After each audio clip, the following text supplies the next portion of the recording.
What is up? If you're watching this, that means you got another day. Now, if you've been following my channel for a long time, I've had the same wrap on my Mustang for approaching 6 years, which is the longest I've ever heard anyone ever keep a wrap on a car. And I've learned a lot of stuff, but I'm gonna show you guys the design today in this episode. Well, I'm gonna show you where we're at. We're not gonna fully give it away, but we're gonna give you guys some hints. Here's where we're at on the Mustang after 4 days of working on it. Ta-da!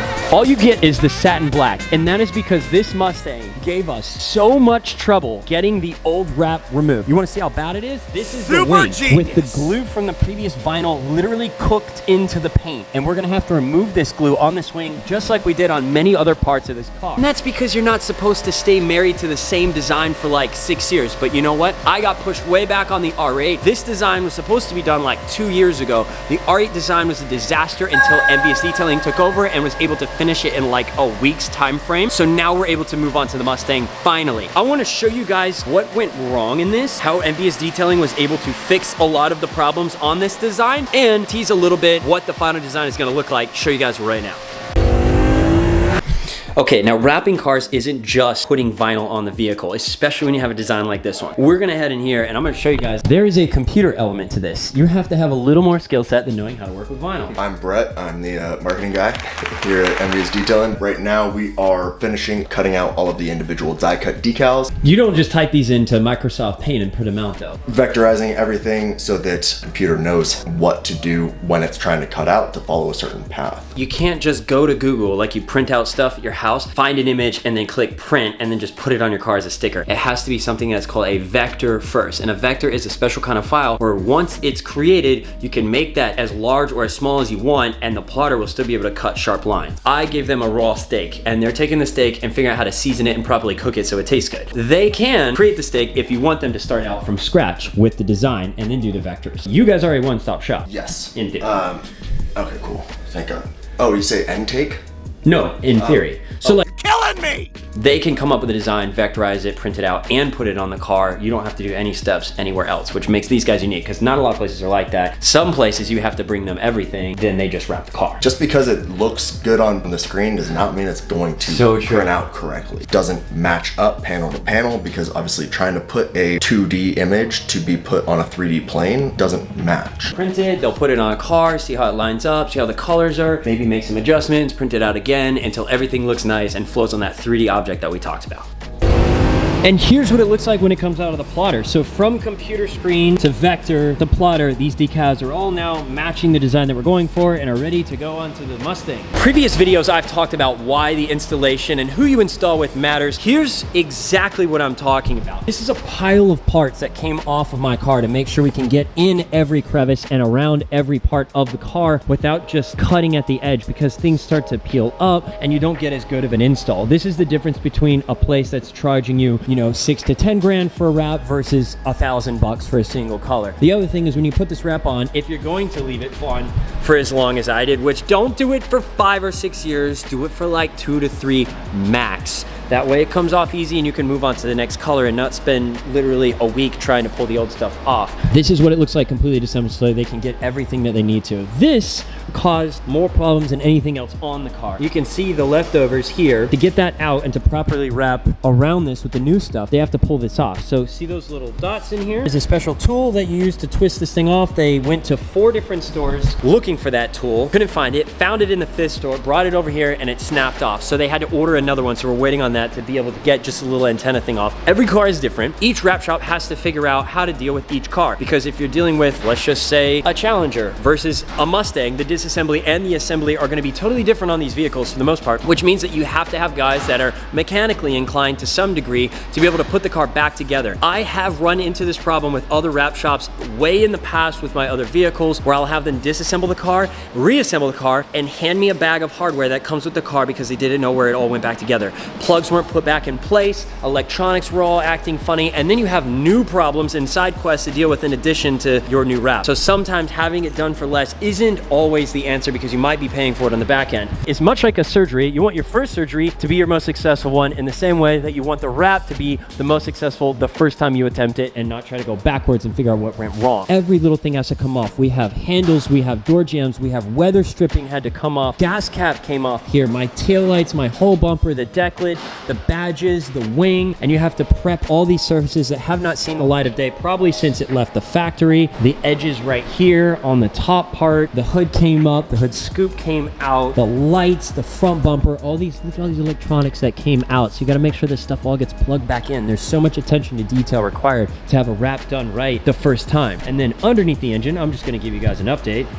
This car actually has a few mechanical issues because it wouldn't be a car on my channel if it wasn't breaking all the time. So this one needs a new water pump. It's been leaking all over the belts and slinging water everywhere. You can see little speckles of coolant all over these places. And it's also making one of the pulleys squeaky. So one of the pulleys needs to get replaced on this too. My green belt is having issues. I think it's the wrong size. This is supposed to be green. It is almost black. It's not, it's slipping on some of the pulleys. So that belt needs to get replaced. This whole head unit has to come out. There's also oil coming out right here from somewhere, and I'm dealing with some issues with the cold air intake on this ProCharger system.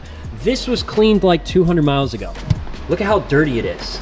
That's because there's no bottom to my car. All the dirt and debris comes flying up through here, collects over here. This also is sucking in a lot of hot air because the only thing I got is this temporary wall that I made to shield it from the engine. So K&N is actually sending me a cold air box to go around this filter and one of their bigger filters to be able to help the car breathe better and breathe cleaner air. I might have to relocate this coolant tank, which I've been having to check frequently because that water pump is leaking. So I'm having to take this off and add about a gallon of water in here every week or so, since it's slinging water everywhere. Much like an oil leak, you can continue to ignore the problem and just add fluids to it, but let's make this thing work right. So there's some mechanical issues I'm dealing with on this, which aren't that crazy. Oh, also this tube right here is squishing down. I've replaced this one, so when I squeeze it, it doesn't squish under pressure. Same thing with this one, but this one's gonna have to get replaced next. Fun fact, this hose came off of a Lamborghini Huracan. Not good enough for the Mustang, so we're gonna get that swapped out. And then mechanically, this car should be sound. The good news is that the coolant leak is not related to a cracked radiator or a hose that